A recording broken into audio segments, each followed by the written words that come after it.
Hei. Onpa jännittävää. Ihana kun oot siellä katsomassa tätä videoa. Tää on tosi erilaista, mitä mä oon koskaan tehnyt. Ajatus siis näihin tällaisiin vähän pidempiin, syvällisempiin videoihin ja pohdintoihin, ehkä vähän tämmöisiin arkivlogityyppisiin juttuihin, lähti siitä, että musta tuntuu, että Instagramissa ei oikein ole paikkaa tällaisille videoille. Ja mä kuitenkin haluaisin jakaa näitä ajatuksia paljon syvällisemmin ja rehellisemmin. Vähän niin kuin pintaa syvemmältä tätä meidän arkea. Mulla on aika paljon mielessä ajatuksia, joita mä haluaisin jakaa, mutta sitten kuitenkin on vähän sellainen olo, että mä en ehkä niin julkisesti haluaisi niitä jakaa, että kaikilla olisi pääsy niihin. Joten kokeillaan tällaista. Mä en tiedä, toimiiko tää alusta tähän, mutta mua ehkä kadottaisi, jos mä en kokeilisi. Mä haluaisin puhua enemmän työelämästä ja siitä, mitä on olla äitinä työelämässä. Mutta sitten mä haluan myös jakaa tätä meidän arkea. Me tehdään tosi paljon. Mun puoliso on yrittäjä ja sillä on semmonen aika marginaalialan yritys. Ja mä koen, että koko meidän perhe on vähän niin kuin osa sitä yritystoimintaa. Se vaikuttaa tosi paljon meihin kaikkiin ja sitten se vaikuttaa meidän arkeen. Ja jotenkin musta tuntuu, että meidän pitäisi saada tämä meidän arki jotenkin niin kuin simppelimmäksi, että tämä kaikki rullaisi jotenkin mukavasti. Mä oon tällä hetkellä hoitovapaalla meidän 3. lapsen kanssa, tai itse asiassa mä oon meidän 2 nuorimman lapsen kanssa kotona tällä hetkellä. Meidän keskimmäinen menee ensi syksynä eskariin ja meidän vanhin menee ensi syksynä 3, joten on tosiaan 2 nuorimman kanssa vielä kotona. Mutta sitten siinä kohtaa, kun mäkin alan tehdä enemmän töitä tai palaan työelämään täyspäiväisesti, niin musta tuntuu, että meidän pitäisi saada tämä meidän arki jotenkin simppelimmäksi, että mulla olisi mahdollisuus toteuttaa niitä kaikkia isojakin semmoisia haaveita ja unelmia siellä työelämässä.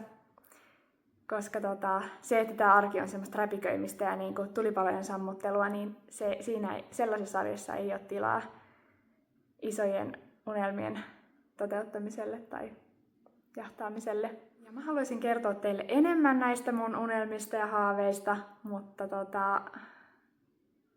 ehkä mä palaan niihin, kun mä näen, että toimiiko nämä videot ja olisiko tällaisille työelämä-arkivlogeille kysyntää.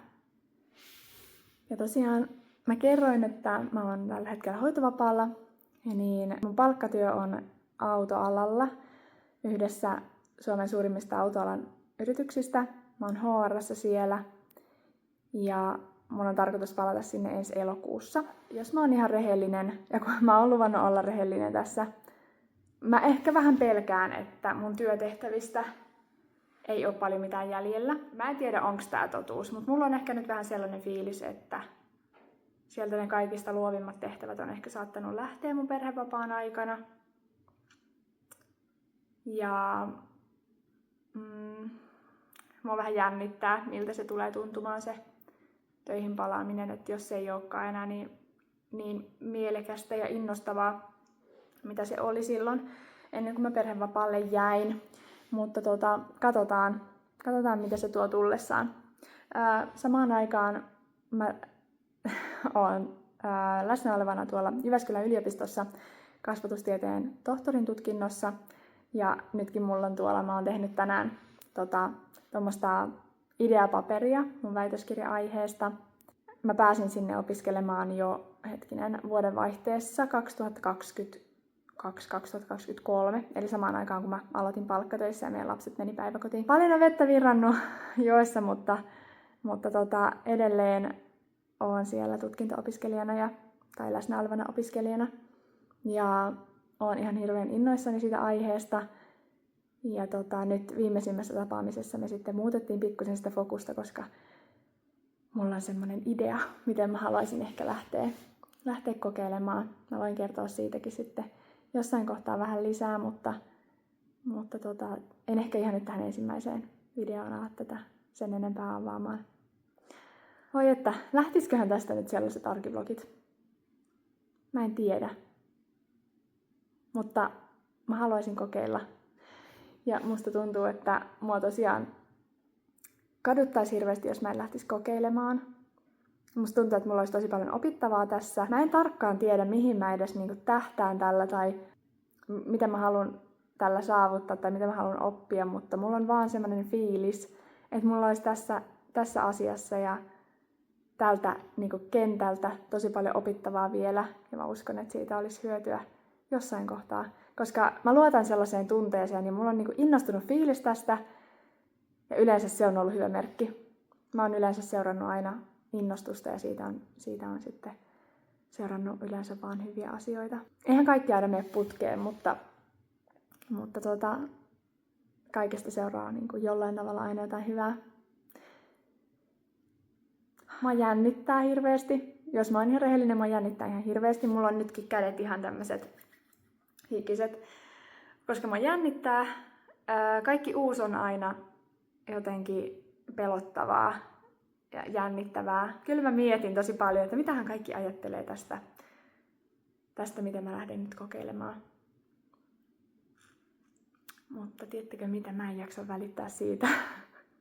Mä en jaksa välittää siitä, mitä muut ajattelee. Tää on juttu, jota musta tuntuu, että mun täytyy kokeilla. Katsoa, että mitä opittavaa mulla on tässä ja mitä annettavaa tällaisella tekemisellä voisi olla sitten jatkon kannalta. Mulla tosiaan, kun vakipaikka on ja tohtori-opiskelijan paikka, niin sillä tavalla periaatteessa pitäisi olla selvät sävelet, että mitä jatkossa tapahtuu työrintamalla, mutta mä oon ihan rehellinen ja sanon, että mä en tiedä vielä, missä mä oon vuoden päästä.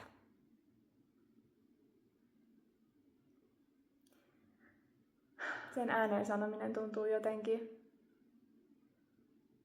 pelottavalta ja on semmoinen aika haavoittunut olo. Ja vähän sellainen fiilis, että mun pitäisi jo tietää, missä mä oon vuoden päästä. Mun pitäisi jo tietää, mitä mä haluan tehdä.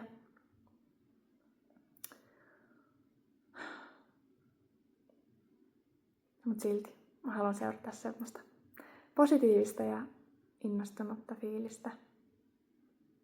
Mä uskon, että se tuo hyviä asioita mukana.